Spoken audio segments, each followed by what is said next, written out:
তুমি আমার সেই শূন্যতা যা সারা জীবন দিয়েও পূরণ হবে না। হ্যালো ভিউয়ার্স, আসসালামু আলাইকুম। সবাই কেমন আছেন? আশা করি আল্লাহর রহমতে সবাই ভালো আছেন। আমিও আপনাদের দোয়ায় ভালো আছি।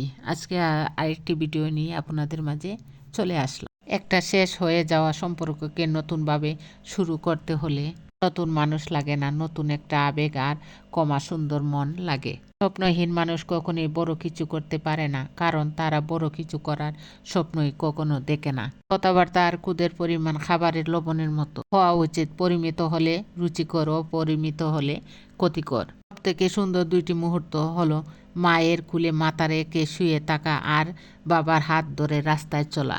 যার অনুভূতি একবার হৃদয় ছুঁয়ে যায় তাকে ভুলে থাকা সত্যি খুব কঠিন। যারা সব সময় নেই নেই বলে কান্নাকাটি করে তাদের কাছে সুখ কখনো ধরা দেয় না, কারণ জীবনে যা আছে তাই নিয়ে সন্তুষ্টি থাকবার নামই সুখ।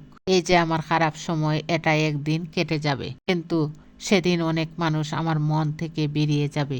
এর থেকে বড় কোনো ভাইরাস নেই, সাহসের থেকে বড় কোনো ভ্যাকসিন নেই। অস্থায়ী জীবনে চিরস্থায়ী শুধুই মানুষের সুন্দর ব্যবহার, যেটা মৃত্যুর পরও সবার স্মৃতিতে থাকবে। মুখে বলি ভালো আছি, কিন্তু বিশ্বাস করুন জীবনে ঝামেলার শেষ নেই। যখন মানুষটা চিরস্থায়ী নয়, সেখানে অভিযোগ অভিমানগুলি একান্তই হাস্যকর। ভালোবাসা তখনই সুন্দর হয় যখন একজনের না বলা কথাগুলো অন্যজন বুঝে নেয়। কত ব্যস্ততার মাঝেও মা বাবার খোঁজ খবর রাখা প্রতিটা সন্তানের প্রধান দায়িত্ব হওয়া উচিত। লোকে তোমার প্রশংসা করলে খুশি হইও না, লোকে তোমার নিন্দা করলেও দুঃখ পেও না, কারণ লোকের কথায় কয়লা কখনো শোনা হয় না। তে দিয়ে কিছুদিন পর্যন্ত সফল হওয়া যায়, তো সত্যি দিয়ে প্রথমে কষ্ট হলেও সফলতা ধরে রাখা যায় আজীবন। দেরিতে হলেও মায়ের বলা অধিকাংশ কথাই সত্যি হয়। সম্পর্ক একটা পাখির মতো, যদি তুমি তাকে খুব শক্ত করে ধরো তবে সে চাপে মরে যাবে, আর যদি খুব হালকা করে ধরো তাহলে সে উড়ে যাবে।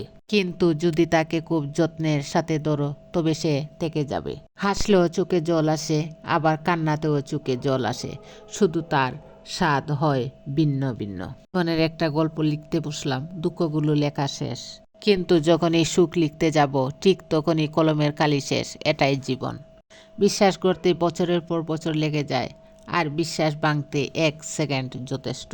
জীবনকে উপভোগ করার জন্য আনন্দের প্রয়োজন হয়, আর জীবনকে বোঝার জন্য দুঃখ পেতে হয়। কিছু কিছু সময় মন খারাপের জন্য কারণ লাগে না, এমনিতেই কেন জানি মনটা খারাপ হয়ে যায়। শরীর থেকে মেদ, মাথা থেকে জেদ, আর মন থেকে ভেদাভেদ যদি জেরে ফেলেন, দেখবেন জীবন কত মধুর ও সুন্দর হয়ে ওঠে। সব থেকে বড় নেশা হলো কারুর মায়াতে আবদ্ধ হয়ে পড়া। আর এই ভিডিওটি ভালো লাগলে আপনারা লাইক, কমেন্টস ও শেয়ার করে আমার পাশে থাকবেন। ধন্যবাদ সবাইকে। আসসালামু আলাইকুম।